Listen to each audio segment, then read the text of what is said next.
Kisah Timun Mas dan Raksasa. Di sebuah kampung di Jawa Tengah, hiduplah seorang janda parubaya yang bernama Mbok Srini. Ia hidup sendiri sejak ditinggal mati suaminya beberapa tahun silam. Kesendirian membuat Mbok Srini menginginkan kehadiran seorang anak. Tiap hari ia berdoa agar Tuhan Yang Maha Kuasa memberikan seorang anak.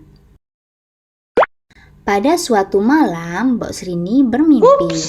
Dalam mimpinya, Mbok Srini bertemu sesosok raksasa yang menyuruhnya pergi ke hutan untuk mengambil bungkusan kain berwarna putih di bawah pohon besar. Pagi hari, Mbok Srini pergi ke hutan tempat ia biasa mencari kayu bakar.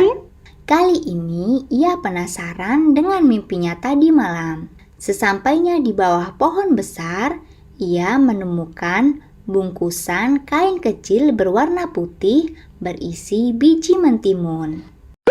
Tiba-tiba dari arah belakang Mbok Srini muncullah sesosok raksasa yang mirip seperti sosok raksasa yang ada di dalam mimpinya. Lalu raksasa itu berkata kepada Mbok Srini agar menanam biji mentimun. Kelak biji mentimun itu akan tumbuh menjadi seorang anak. Jika sudah dewasa, serahkanlah anak itu kembali untuk menjadi santapan. Meski masih merasakan takut yang luar biasa, setelah bertemu raksasa, Mbok Srini membawa pulang biji mentimun itu, lalu ia tanam di pekarangan rumahnya. Tiap hari biji timun itu disiram dan dirawat hingga tumbuh menjadi tanaman mentimun yang berbuah. Anehnya, buahnya hanya satu, berwarna kuning keemasan dan terus membesar hingga mencapai seukuran bayi manusia. Lalu Mbok Srini memetik buah mentimun yang sudah matang itu untuk dibawa ke dalam rumah. Setelah dibuka, ternyata di dalam buah mentimun terdapat bayi perempuan. Mbok Srini lantas memberi nama bayi tersebut dengan nama Timun Mas. Timun Mas tumbuh menjadi gadis yang cantik, cerdas, dan baik hati.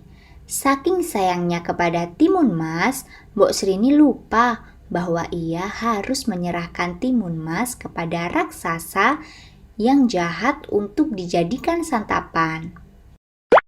Akhirnya tibalah waktu raksasa jahat mendatangi Mbok Srini.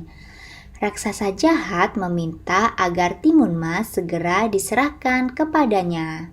Agar tidak menjadi santapan raksasa, Mbok Srini meminta perpanjangan waktu 3 hari lagi dengan alasan Timun Mas sedang sakit, sehingga dagingnya tidak enak untuk dimakan. Raksasa menuruti permintaan Mbok Srini dan menunggu hingga 3 hari. Jika sampai 3 hari Timun Mas tidak diserahkan, maka Mbok Srini yang harus menjadi gantinya. Mbok Srini lalu pergi meminta bantuan petapa sakti yang tinggal di atas gunung. Petapa sakti bersedia membantu Mbok Srini dengan menyerahkan 3 bungkusan. Bungkusan itu berisi biji semangka, jarum, dan petis. 3 hari berlalu, raksasa jahat kembali lagi menemui Mbok Srini untuk meminta Timun Mas agar diserahkan kepadanya. Mbok Srini tetap tidak bersedia menyerahkan Timun Mas. Raksasa jahat itu lalu mengamuk dan mengejar Timun Mas. Saat terdesak, Timun Mas lalu menebarkan biji semangka yang diberikan petapa sakti. Ajaib, biji semangka yang ia tebar berubah menjadi pohon semangka raksasa yang batangnya melilit tubuh raksasa. Tetapi raksasa berhasil meloloskan diri dan terus mengejar Timun Mas. Timun Mas lalu menebar jarum yang seketika berubah menjadi rimbunan pohon bambu. Kaki raksasa jahat terluka akibat tertusuk pohon bambu yang runcing. Meski terluka tusukan pohon bambu, raksasa terus mengejar Timun Mas. Lalu Timun Mas membuka bungkusan terakhir pemberian petapa sakti. Bungkusan itu berisi petis. Setelah dituang ke tanah, petis berubah menjadi lautan lumpur panas yang merendam tubuh raksasa hingga menemui ajalnya. Timun Mas akhirnya selamat dari terkaman raksasa jahat.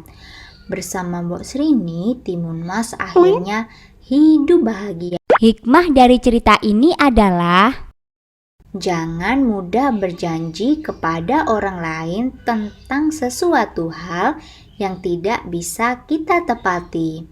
Jadilah orang baik yang tidak mudah membuat janji-janji serta mengingkari janji.